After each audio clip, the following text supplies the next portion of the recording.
கர்த்தர் நல்லவர். அவருடைய சமூகம் நமத்தில் இருக்கிறது. ஒவ்வொருவரையும் கர்த்தர் ஆசீர்வதிப்பார். ஒருத்தரை கூட அவர் கைவிட மாட்டார். வேதத்திலிருந்து வசனத்தை தியானிப்போமா? நீதிமொழிகள் 3ஆம் அதிகாரம் 26ஆம் வசனம் சொல்லுகிறது, கர்த்தரின் நம்பிக்கையாய் இருந்து என் கால் சிக்கிக் கொள்ளாதபடி காப்பார். என் அன்பு கர்த்தருடைய பிள்ளைகளே, இன்றைக்கு தேவனுடைய வசனத்தை கேட்கிற உங்களை பார்த்து ஆண்டவர் சொல்லுகிறார், உங்கள் கால் சிக்கிக் கொள்ளாதபடி உங்களை காப்பார். கர்த்தர் உங்களை பாதுகாக்கிறவராக உங்கள் இல்லத்துக்குள் வந்திருக்கிறார். உங்கள் குடும்பத்தை பாதுகாக்கிறவராக கர்த்தர் உங்கள் அருகில் கடந்து வந்திருக்கிறார். அந்த ஆண்டவர் சொல்லுகிறார், உன் கால் சிக்கிக் கொள்வதில்லை, நான் உன்னை பாதுகாக்கிற கர்த்தர். வேதம் என்ன சொல்லுகிறது? அதே 3ஆம் அதிகாரம், நீதிமொழிகள் 3ஆம் அதிகாரம் 6ஆம் வசனம் சொல்லுகிறது, உன் வழிகளில் எல்லாம் அவரை நினைத்துக்கொள், அப்பொழுது அவரின் பாதைகளை செவைப்படுத்துவார். கால்கள் சிக்கிக்கொள்ளாதபடி பாதுகாக்கிற கர்த்தர் சொல்லுகிறார், உன் வழிகளில் எல்லாம் என்னை நினைத்துக்கொள், கர்த்தரை நினைத்துக் கொள்ளுங்கள். அன்பு கர்த்தருடைய பிள்ளைகளை, கர்த்தர் உங்கள் பாதையை செவைப்படுத்துவார். கர்த்தர் உங்களுக்கு முன்பாக சென்று கோணலான வழிகளை செவைப்படுத்துவார். கர்த்தர் உங்களுக்கு செய்ய போகிற காரியங்கள் அதிசயமாய் இருக்கும். ஆனால் வேதம் என்ன சொல்லுகிறது? நீங்கள் உங்கள் வழிகளில் எல்லாம் கர்த்தரை நினைத்துக் கொள்ளுங்கள். உங்கள் நினைவு கர்த்தராய் இருக்குமானால் நிச்சயமாய் சொல்லுகிறேன், உங்கள் கால்கள் சிக்கி கொள்ளாதபடி கர்த்தர் பாதுகாப்பார். சத்துருக்கள் உங்கள் பாதையில் கண்ணிகளை வைத்திருக்கிறார்கள். எப்போது விழுவாய், எப்போது உன் குடும்பம் அழியும், எப்போது நீ இல்லாமல் போய்விடுவாய் என்று எதிர்பார்க்கிற ஜனங்களுக்கு நடுவில் தான் நீங்கள் வாசம் பண்ணுகிறீர்கள்.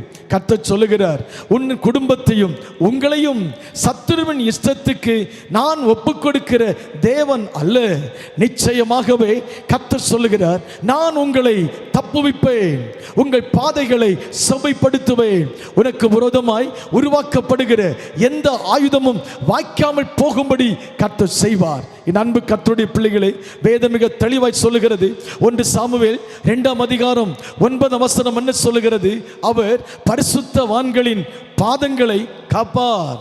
ஆண்டவருக்காக வாழ்கிற ஒரு குடும்பத்தை பாதுகாப்பார். ஆண்டவருக்காக ஜீவிக்கிற உங்க வாழ்க்கையிலே அற்புதங்கள் நடக்கும். உங்கள் ஊழியத்தின் பாதையிலே, உங்கள் வேலையிலே, உங்கள் வியாபாரத்திலே கர்த்தர் உங்கள் கால்கள் சிக்கிக் கொள்ளாதபடி உங்கள் பாதங்களை காப்பார் என்று வேதம் சொல்லுகிறது. சங்கீதம் 91:3 என்ன சொல்லுகிறது? வேடனுடைய கண்ணிக்கும் பாழாக்கும் கொள்ளை நோக்கியும் நம்மை தப்புவிக்கிறவர் நம்முடைய கர்த்தர்.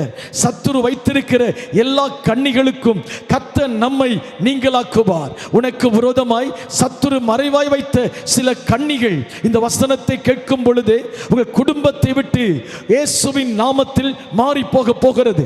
இயேசுவின் நாமத்தில் நீங்கள் விசுவாசிப்பது உண்மையானால் இன்றைக்கு அதிசயங்கள் நடக்கும். உங்கள் கால்கள் சிக்கிக் கொள்ளாதபடி கர்த்தர் பாதுகாப்பார். வசனம் என்ன சொல்லுகிறது? ஆபகுக் 3:19 சொல்லுகிறது, என் கால்களை மான் கால்களை போல் ஆக்கினார். என் கால்கள் கண்ணியிலே சிக்குவதில்லை. காரணம், என் கால்களை மான்களின் காலை போல கர்த்தர் மாற்றியிருக்கிறார். சத்துருவின் இஷ்டத்துக்கு தேவன் என்னை ஒப்புக் கொடுப்பது இல்லை என்பதை நான் அறிந்திருக்கிறேன். காரணம், நான் கண்மலையின் மேல் என் கால்கள் உறுதிப்படுத்தப்பட்டிருக்கிறது.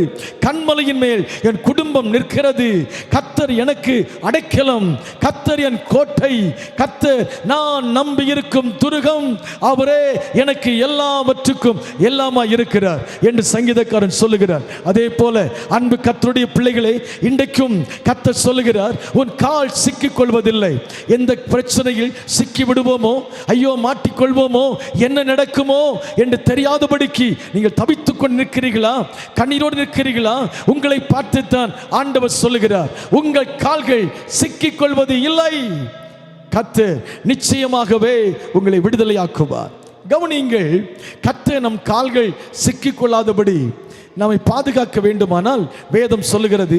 நீதிமொழிகள் 14ஆம் அதிகாரம் 26ஆம் வசனம் சொல்லுகிறது, கர்த்தருக்கு பயப்படுகிற பயம் நமக்கு இருக்குமானால் நம்முடைய கால்கள் சிக்கிக் கொள்வதில்லை. நிறைய சூழ்நிலைகளே மக்கள் சிக்கிக்கொள்ள காரணம் என்ன? பிரச்சனைக்குள்ளே மாட்டிக்கொள்ள காரணம் என்ன? கர்த்தருக்கு பயப்படுகிற பயம் இல்லை.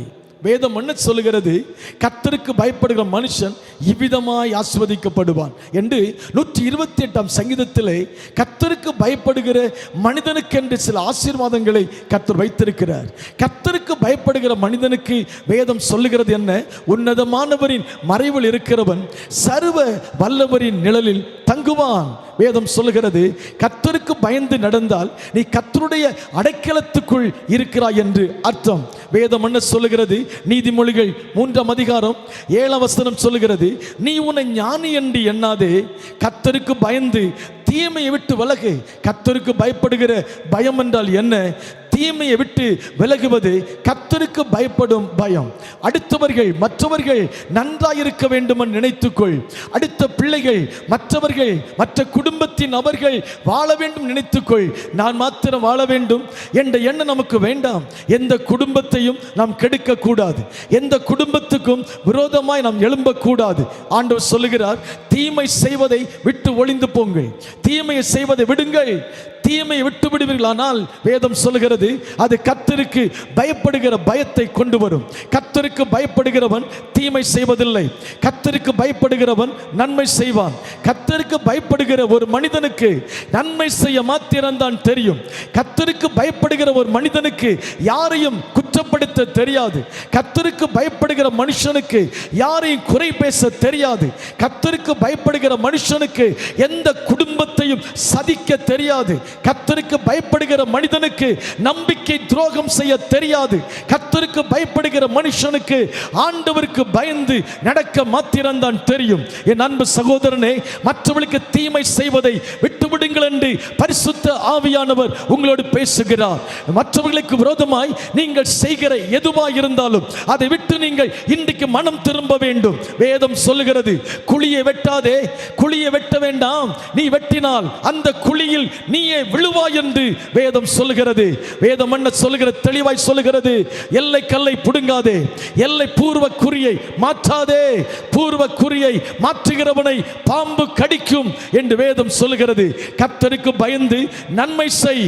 வேதம் சொல்லுகிறது கர்த்தர் நன்மையானதையே தருவார். நீங்கள் கர்த்தருக்கு பயந்து இருப்பது உண்மையானால் உங்க குடும்பம் வாழும். நீங்கள் கர்த்தருக்கு பயந்திருப்பது உண்மையானால் இன்றைக்கு கஷ்டப்பட்டாலும் நாளைக்கு நீங்கள் ஆசீர்வாதமாய் இருப்பீர்கள். நீங்கள் கர்த்தருக்கு பயந்து நடப்பது உண்மையானால் எந்த இடத்தில் நீங்கள் அற்பமாய் எண்ணப்பட்டீர்களோ அதே இடத்தில் கர்த்தர் உங்களை திரும்ப நிறுத்துவார். உங்கள் தலையை உயர்த்துவார். உங்களை கர்த்தர் மேன்மைப்படுத்துவார். ஒரு உண்மை சொல்லட்டுமா? ஆண்டவருக்காக பயந்து வாழ்கிற எந்த ஒரு மனுஷனையும் ஆண்டவர் கைவிடுவதில்லை. தானியேல் கர்த்தருக்கு பயந்து தீமை செய்வதை விட்டு மாறினான். அந்நிய தேசத்திலே அந்நிய தேசத்தின் மக்கள் செய்வதை நான் செய்வதில்லை. நான் ஒரு யூதன், நான் ஆண்டவரை ஆராதிக்கிறவன், நான் ஆண்டவருக்காக தான் நிற்பேன் என்று சொல்லி தீமை செய்வதை விட்டு ஓய்ந்தபடியினால் வேதம் என்ன சொல்லுகிறது? ஓ, தீச்சூளை வந்தது, சிங்க குகை வந்தது, அவைகள் ஒன்றும் அவளை சேதப்படுத்தவில்லை. காரணம், கர்த்தருக்கு பயந்து நடக்கிற மனுஷன் இவ்விதமாய் தான் ஆஸ்வதிக்கப்படுவான். கர்த்தருக்கு பயப்படுகிற பயம், அன்பு சகோதரி, வாலிப தம்பி, வாலிப தங்கச்சி, கர்த்தருக்கு பயப்படுகிற பயம் உங்களுக்குள் இருக்குமானால் இயேசுவின் நாமத்தில் உங்களுக்கு சொல்லுகிறேன், உங்கள் தலை உயரும். இயேசுவின் நாமத்தில் சொல்லுகிறேன், உங்கள் சூழ்நிலைகளை கர்த்தர் மாற்றுவார். இயேசுவின் நாமத்தில் சொல்லுகிறேன், நீ வைக்கப்பட்ட இடத்தில் திரும்ப கர்த்தர் உங்கள் தலையை உயர்த்துவார். உங்கள் விரோதிகளுக்கு மேல் உங்கள் கை உயரும். யாருக்கு தெரியுமா? கர்த்தருக்கு பயந்து நடக்கிற சிறியோரையும் பெரியோரையும் கர்த்தர் ஆசீர்வதிக்கிறார். நீ கர்த்தருக்கு பயந்து நடந்தால் உன் கால் சிக்கிக் கொள்வது இல்லை.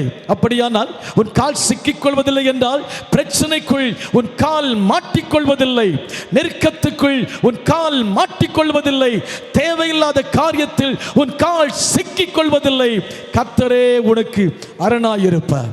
கர்த்தருக்கு பயந்து நடந்தால் கர்த்தர் கால்கள் சிக்கிக்கொள்ளாதபடி காப்பார். 119ஆம் சங்கீதம் 105 2வது வேதம் சொல்லுகிறது, வேதத்தை நேசிக்கணும். வேதத்தை நேசிக்கிறவர்களுக்கு வேதவசனம் பாதைக்கு தீபம். அது அன்பு கர்த்தருடைய பிள்ளைகளே, வேதவசனம் தான் ஒரு மனிதனுக்கு தீபமாக இருக்கிறது. நீங்க வேதத்தை நேசித்தால் கால்கள் சிக்கிக்கொள்ளாதபடி கர்த்தர் பாதுகாப்பார். வேதம் என்ன சொல்லுகிறது? நீ என் வேதத்தை மறந்தால் நான் பிள்ளைகளை மறந்து விடுவேன். இன்னைக்கு வேத புஸ்தகத்தை வாசிப்பதற்கு கூட கிறிஸ்தவர்களாகிய நமக்கு, ஆண்டவரை தேடுகிற நமக்கு நேரம் இல்லை. அன்பு சகோதரனே, நீ வேதத்தை மறந்து திரிகிறாய். அன்பு சகோதரி, வேத புஸ்தகத்தை வாசிக்க நேரமில்லை. வேத உலகத்திலே எத்தனையோ புஸ்தகங்கள் இருக்கிறது. ஆனால் எந்த புஸ்தகமும் மனுஷனை மாற்றவில்லை தெரியுமா? எந்த புஸ்தகமும் மனுஷனுக்கு நன்மை செய்யவில்லை தெரியுமா? உலகத்தில் இருக்கிற ஒரே ஒரு புஸ்தகம் வேத புஸ்தகம். அதுதான் மனிதனை மாற்றிக் கொண்டிருக்கிறது, குடும்பங்களை மாற்றுகிறது. எத்தனை புஸ்தகங்கள் இருந்தாலும் இந்த வேத புஸ்தகத்துக்கு எந்த புஸ்தகங்களும் ஈடாவதில்லை. இந்த வேதத்தை நீங்கள் நேசித்தால் கர்த்தர் உங்களை நேசிப்பார். நீங்கள் ஆண்டவரை நேசிக்கிறீர்கள், உங்க குடும்பம் ஆண்டவரை நேசிக்கிறது என்பதற்கு அடையாளம் என்ன? வேத புஸ்தகத்தை நீங்கள் வாசிப்பீர்கள், வேத வசனத்தை நீங்கள் தியானிப்பீர்கள், கர்த்தர் சொல்லுகிற வார்த்தையின்படி வாழ்க்கையை மாற்றிக்கொள்வீர்கள். அப்படி இருப்பது உண்மையானால் நிச்சயமாய் சொல்லுகிறேன், உங்கள் சூழ்நிலைகள் மாறும். இயேசுவின் நாமத்தில் சொல்லுகிறேன், உங்க கண்ணிகளுக்குள், சிக்கல்களுக்குள், தேவையில்லாத பிரச்சனைகளுக்குள், வியாதிகளுக்குள், உபத்திரவங்களுக்குள் நீங்கள் சிக்கிக் கொள்ளாதபடி கர்த்தர் பாதுகாப்பார். உங்கள் பணங்கள் மருத்துவமனைக்கு போவதில்லை, தேவையில்லாமல் உங்கள் பணங்கள் வீண் செலவாய் போவது இல்லை. வேதம் சொல்லுகிறது, உங்கள் கால்கள் சிக்கிக் கொள்ளாதபடி கர்த்தர் உங்களை பாதுகாப்பார். வேத புஸ்தகத்திலே ஆண்டவரை நேசித்த ஒவ்வொரு மனிதனையும் கர்த்தர் பாதுகாத்தார்.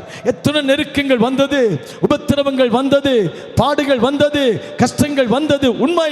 ஆனால் ஆண்டவர் ஒருவரை கூட கைவிடவில்லை.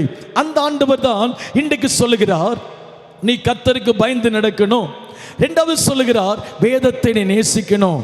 வேதத்தை நேசித்தால், வேதத்தை வாசித்தால், வேத வசனத்துக்கு முன்பாக நீங்கள் உங்களை நிறுத்தி, ஆண்டவரே நான் என்ன தவறு செய்திருக்கிறேன், என்னை மன்னியும், என் பாவங்களை மன்னியும், என் குறைகளை மன்னியும் என்று சொல்லி நீங்கள் ஜெபிப்பது உண்மையானால் கர்த்தர் நிச்சயமாய் உங்களுக்கு உதவி செய்வார். வேதம் தெளிவாய் சொல்லுகிறது, வரப்போகிற இயேசு கிறிஸ்து பரிசுத்தர். உங்கள் நடக்கைகளிலும் உங்கள் செயல்களிலும் பரிசுத்தராயிருங்கள். பரிசுத்தம் இல்லாமல் யாரும் தேவனை தரிசிக்க முடியாது.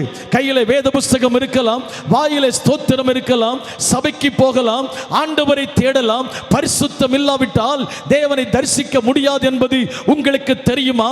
பரிசுத்தம் இல்லாமல் இருந்தால் நன்மைகள் வராது என்பது உங்களுக்கு தெரியுமா? கர்த்தர் நன்மை செய்ய வேண்டுமானால் தேவன் விரும்புகிற ஒரு பரிசுத்தம் உங்களுக்கு வேண்டும் என்பது உங்களுக்கு தெரியுமா? உங்கள் வாயை காத்துக்கொள்ள வேண்டும், நாவை காத்துக்கொள்ள வேண்டும். தேவையில்லாத வார்த்தைகள் நாவிலிருந்து புறப்படுகிறது, வேண்டாம், அவைகளை நிறுத்தி இன்றைக்கு நீங்கள் மனம் திரும்ப வேண்டிய அவசியத்தை குறித்து பரிசுத்த ஆவியானவர் பேசுகிறார். நீ ஏன் சிக்கி கிடக்கிறாய்? ஏன் பிரச்சனைக்குள் மாட்டி கிடக்கிறாய்? ஏன் விடுதலை இல்லை? நீ மனம் திரும்ப வேண்டிய ஒரு பகுதி இருக்கிறது. மனம் திரும்ப வேண்டிய இடத்தில் நீங்கள் மனம் திரும்புவது உண்மையானால் இயேசு கிறிஸ்துவின் நாமத்தில் உங்களுக்கு நான் சொல்லுகிறேன், உங்கள் கால்கள் சிக்கிக் கொள்வது இல்லை. பரிசுத்தம் இல்லாமல் ஒருவரும் தேவனை தரிசிக்க முடியாது. பரிசுத்தம் இல்லாமல் ஒருவரும் நன்மைகளை எதிர்பார்க்க முடியாது. பரிசுத்தம் இல்லாமல் ஒருவரும் விடுதலையை எதிர்பார்க்க முடியாது. பரிசுத்தம் இல்லாமல் ஒருவர் கூட ஜெயத்தை எதிர்பார்க்கவே முடியாது. ஆகையினாலே உங்க வீட்டை பரிசுத்தமாய் காத்துக்கொள்ளுங்கள், பிள்ளைகளை பரிசுத்தமாய் வாழும்படி நடத்துங்கள். பரிசுத்தம் தான் உங்க வீட்டுக்கு அஸ்திபாரமாக இருக்கட்டும், பரிசுத்தம் உங்க வீட்டுக்கு பிரமாணமாக இருக்கட்டும். வேதம் சொல்லுகிறது, ஆலயத்தின் பிரமாணம் என்ன? பரிசுத்தம். அந்த பரிசுத்தத்தை வீட்டுக்குள்ளே கொண்டு வாருங்கள். தேவனை துதிக்கிற சத்தம், தேவனை மகிமைப்படுத்துகிற சத்தம், ஜெபிக்கிற சத்தம் வீட்டுக்குள்ளே எழும்பட்டும். நீங்கள் ஜெபிக்கிறது உண்மையானால் குடும்பத்திலே சாத்தான் வருவதில்லை. நீங்கள் ஜெபிப்பது உண்மையானால் நீங்கள் பரிசுத்தமாய் இருப்பீர்கள். நீங்கள் ஜெபிப்பது உண்மையானால் நிச்சயமாய் சூழ்நிலைகள் மாறும். வேதத்தை நேசிக்கிற ஒரு தேவ பிள்ளையால் ஜெபிக்காமல் இருக்க முடியாது. வேத புஸ்தகத்தை நேசிக்கிற ஒரு மகனால் ஜெபிக்காமல் இருக்க முடியாது. வேத புஸ்தகத்தை நேசிக்கிற ஒரு குடும்பத்தால் ஆண்டவரை ஆராதிக்காமல் இருக்க முடியாது. வேத புஸ்தகத்தை நேசிக்கிற ஒரு மனிதனால் தேவ சமூகத்தில் போய் ஆண்டவர் செய்த நன்மையை நன்மைகளை சொல்லாமல் இருக்க முடியாது. எந்த சூழ்நிலை வந்தாலும் கிறிஸ்துவின் அன்பை விட்டு என்னை பிரிப்பது இல்லை என்று யார் நிற்க முடியும் தெரியுமா? வேத வசனத்தை நேசிக்கிற ஒரு மனிதன் தான் அப்படி வாழ முடியும். வேதத்தை நேசிக்காதவர்கள் சபையிலே நிலைப்பதில்லை. வேத புஸ்தகத்தை நேசிக்காதவர்கள் ஒரு ஊழியக்காரனுக்கு கீழ் அடங்கி இருப்பது இல்லை, ஒரு சபையில் அடங்கி இருப்பது இல்லை. ஏன் தெரியுமா? அவர்கள் தீர்க்க தரிசனங்களையும் தேவையில்லாத காரியங்களையும் நாடி தேடி ஓடுவார்கள். வேதனைகளை பெருக்கிக் கொள்வார்கள். ஒரு வார்த்தையை மன்னிக்க மாட்டார்கள். தேவனுக்கு பயந்து நடக்கிற பயம் அவர்களுக்குள்ளே இருக்காது. ஏன் தெரியுமா? வேதத்தை நேசிக்கல. வேதத்தை நேசிக்கிறவர்களுக்கு நித்திய ஜீவன் உண்டு. வேதத்தை நேசிக்கிறவர்களுக்கு ஆசீர்வாதம் உண்டு. வேதத்தை நேசிக்கிறவர்கள் பூமியிலே சிறந்திருப்பார்கள். உன் குடும்பம் வேதத்தை நேசித்து ஜெபிக்கிற குடும்பமாய் இருந்தால் எழுதி வைத்துக்கொள். கர்த்தர் இந்த வருஷம் முடிவதற்குள்ளாக உன் குடும்பத்திலே நீ எதிர்பார்க்கிற ஆசீர்வாதங்கள் உன்னை தேடி வரும். இன்றைக்கு பரிகாசிக்கிறவர்கள் பரிகாசிக்கட்டும், நிந்திக்கிறவர்கள் நிந்திக்கட்டும். ஆண்டவருடைய நாமத்தில் உனக்கு நான் சொல்லுகிறேன், ஆண்டவருக்காக நில். நெருக்கங்கள் மாறும், கடன்கள் மாறும், கஷ்டங்கள் மாறும், பிரச்சனைகள் மாறும். நிச்சயமாய் உங்கள் தலை உயரும், நிச்சயமாய் உயரும். பரிகாசித்தவர்கள் உங்களோட கர்த்தர் இருக்கிறதை காணும்படி ஆண்டவர் செய்வார். உன்னை நிந்தித்தவர்கள் உங்களோட கர்த்தர் இருக்கிறதை பார்க்க செய்வார். உன்னை ஒதுக்கினவர்கள் உங்களோட கர்த்தர் இருக்கிறதை காணும்படி செய்வார். பயப்படாதிருங்கள், உங்கள் கால்கள் சிக்கிக் கொள்வது இல்லை. ஜெபிப்போமா? நல்ல ஆண்டவரே, நாங்கள் உமக்கு நன்றி சொல்கிறோம். உம்முடைய பிரசன்னம் எங்களோடு கூட இருக்கிறதுக்காய் ஸ்தோத்திரம். உன் கால் சிக்கிக் கொள்ளாதபடி பாதுகாப்பான்னு சொன்னீங்களேப்பா. இந்த பிள்ளையுடைய கால்கள் சிக்கிக்கொள்ளக்கூடாது. இந்த வசனத்தை கேட்கிற ஒவ்வொரு பிள்ளைகளையும் கர்த்தர் தான் ஆசீர்வதிக்க வேண்டும். கர்த்தர் தான் நம்முடைய பிள்ளைகளை மேன்மைப்படுத்த வேண்டும். கர்த்தர் அதிசயங்களை காணப்பண்ண வேண்டும் என்று இயேசுவின் நாமத்தில் நான் ஜெபிக்கிறேன். அப்பா, இரக்கத்தின் தேவனே, எல்சடாயின் தேவனே, உன் வல்லமை பிள்ளைகளுக்கு அனுப்புவீராக. பிள்ளைகளுக்கு எதிராக இருக்கிற எல்லா சதி திட்டங்களையும் கர்த்தர் நிர்மூலமாக்கி போடுவீராக. ஆண்டவரே, என் பாதைக்கு கண்ணிகளை வைத்தார்கள், நான் தப்பினேன் என்று சொன்னது போல குடும்பங்கள் கண்ணிகளுக்கு தப்பும்படி செய்திருக்கிறீர். இன்னும் கண்ணிகளுக்குள் சிக்கிக்கொள்ளக்கூடாது.